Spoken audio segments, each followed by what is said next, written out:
वह है भारत माता। जो अपनी भारत माता को माता मानते हैं, ऐसे जो देश के भारतवासी हैं और ऐसे भारतवासियों की सेवा करना, उस सेवा के ध्येय को लेकर के इस त्याग और समर्पण के भाव को हृदयंगम करके इस सक्षम फाउंडेशन ट्रस्ट के सभी कार्यकर्ता इस पुनीत पवित्र कार्य को कर रहे हैं। और ये जब सेवा का भाव हमारे मन में आता है तो ये कोई हम उपकार नहीं कर रहे, मतलब कोई इस प्रकार का कार्य नहीं है कि हम कोई एहसान कर रहे। ये भगवान की, ईश्वर की प्रेरणा से ही संभव है। कहने कि भगवान का जो हमारे मन में ईश्वर का जो भक्ति का जो भाव है, ईश्वर ने हमको जो प्रेरणा दी है, ईश्वर ने हमारे लिए जो संकल्प दिलवाया, ईश्वर ने हमारे लिए एक प्रकार से हम इस मार्ग पर आकर के लेकर के आए।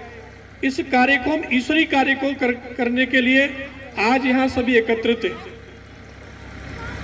और अच्छी बात यह है कि सक्षम फाउंडेशन ट्रस्ट के द्वारा जो आज हमारे देश में आप देख रहे होंगे, हमारे देश में जो कभी श्रवण कुमार का देश था, इस श्रवण कुमार के देश में जो श्रवण कुमार अपने बूढ़े माता पिता को अपने कंधे पर बिठा करके पूरे भारत की परिक्रमा करता था, आज उस देश में हमारे वृद्ध, हमारे बड़े बूढ़े, उनकी किस प्रकार से उनके प्रति दुर्व्यवहार होता है, उनकी उपेक्षा होती है। आपने 4-5 साल पहले देखा होगा, अभी जैसे अरविंदर जी बता रहे थे, वो जो घटना बता रहे थे खंडेलवाल जी की, ऐसी एक घटना मुंबई में हुई। मुंबई में एक आशा साहनी नामक की महिला थी, उसके पति की मृत्यु हो गई। एक बेटा था और एक बेटे को उन्होंने बहुत ही घरों में काम करके कष्टपूर्वक, खुद गीले में सोई, बेटे को सूखे में सुलाया। और उनका सपना था कि मेरा बेटा पढ़ लिख करके कुछ बड़ा व्यक्ति बने। उस माँ ने अपने बेटे को पढ़ा लिखा करके बड़ा तो बना दिया, लेकिन इतना बड़ा बना दिया कि वो बेटा पढ़ लिख करके विदेश चला गया। विदेश जाने के बाद अपनी माता को वो मुंबई की एक पॉश कॉलोनी में अपार्टमेंट में छोड़ करके चला गया। एक खाना बनाने वाली मेड नौकरानी के सहारे छोड़ करके चला गया। और वहां जाकर के उसने 6 महीने तक अपनी माता की चिंता नहीं की। वहीं उसने विवाह कर लिया, वहीं बस गया विदेश में जाकर के। वो बूढ़ी माता को एक दिन अटैक आ गया, उनका देहांत हो गया। आस पड़ोस के लोगों ने भी ध्यान नहीं दिया, सोचा कहीं से बदबू आ रही होगी।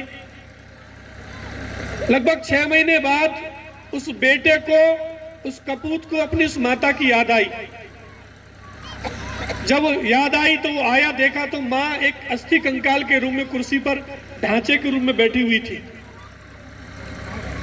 तो ये आज हमारी जो मानवता, त्राही त्राही मानवता के साथ एक, आप देख रहे होंगे अनेक प्रकार की ऐसी घटनाएं हमारे समाचार पत्रों में हम पढ़ते होंगे। आज हमारे संबंध, आज मनुष्य के अंदर भी पशुवृत्ति आ रही है। धीरे धीरे मनुष्यता कम हो रही है, मानवता कम हो रही है। इस मानवता को बचाने के लिए, इस मनुष्यत्व को बचाने के लिए, क्योंकि 4 प्रकार के मनुष्य होते हैं। जो सबसे अच्छे मनुष्य होते हैं उनको कहते हैं नरश्रेष्ठ। नरश्रेष्ठ माने जो जिनके मन में सेवा का भाव होता है, करुणा का भाव होता है, दया का भाव होता है, संवेदना का भाव होता है, जो दूसरों के प्रति पीड़ा का भाव होता है, जिनका जीवन अपने लिए नहीं होता है, अपनों के लिए होता है, उनको नरश्रेष्ठ कहते हैं।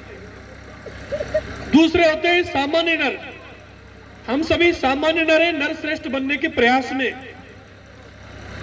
और तीसरे जो होते हैं वो नर पशु होते हैं। नर पशु की ये रहती है, वो केवल अपने से मतलब होता है। मेरा पेट भरना चाहिए, मेरे घर की चिंता होनी चाहिए, मेरा दूसरे की मेड़ काट दी, दूसरे का बुरा, दूसरा अगर कोई आगे बढ़ रहा है तो उसे देख करके उसको बुरा लग रहा है कि आगे कैसे बढ़ गया पड़ोसी। तो ये नर पशु होते हैं जिनको दूसरे लोगों से बड़ी पीड़ा होती है, जलन होती है, वेदना होती है। और एक होते हैं सबसे निकृष्ट श्रेणी होती है, उसको कहते हैं नर पिशाच। आज बहुत समाज में नर पिशाच दिखाई देते हैं। आप देख रहे होंगे हमारी बहन बेटियों के साथ अनेक बलात्कार की घटनाएं सुनाई देती हैं। आज हमारी छोटी छोटी कन्याओं को जो जन्म नहीं ले पाती उनकी भ्रूण हत्या कर दी जाती है।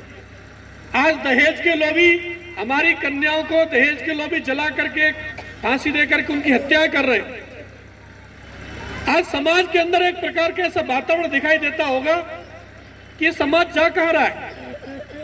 ये समाज तो राजा हरिश्चंद्र का समाज है, जिन्होंने सत्य की रक्षा के लिए अपने बच्चों को भी दान में दे दिया।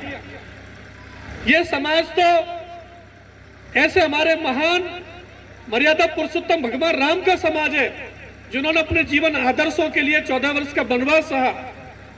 ये समाज भगवान कृष्ण का समाज है, जिन्होंने समाज की भलाई के लिए, समाज के संगठन के लिए पूरा जीवन इस समाज को संगठन करने का काम किया। तो ये सक्षम फाउंडेशन ट्रस्ट या अन्य अपने राष्ट्रीय स्वयंसेवक संघ ऐसे जो समाज के लिए जो कार्य कर रहे हैं संगठन, इन सबका केवल एक में भी लक्ष्य है कि हमारा जो एक भाव है कि देश हमें देता है सब कुछ, हम भी तो कुछ देना सीखें। सूरज हमें रोशनी देता, हवा नया जीवन देती है, भूख मिटाने को हम सबकी धरती पर होती कहती है, और औरों का भी हित हो जिसमें हम ऐसा कुछ करना सीखें। देश हमें देता है सब कुछ, हम भी तो कुछ देना सीखें। इस देश में हमने जन्म लिया, ये मातृभूमि है। यहाँ की रजकड़ में लोट लोट करके हम बड़े होते हैं, हमारा इसके ऊपर ऋण है। इस मातृभूमि में हमने जन्म लिया है तो हमारा ऋण है कि हम इस मातृभूमि को कुछ ना कुछ अवश्य दें। कृपया चैनल को लाइक, शेयर और सब्सक्राइब करें। जय हिंद।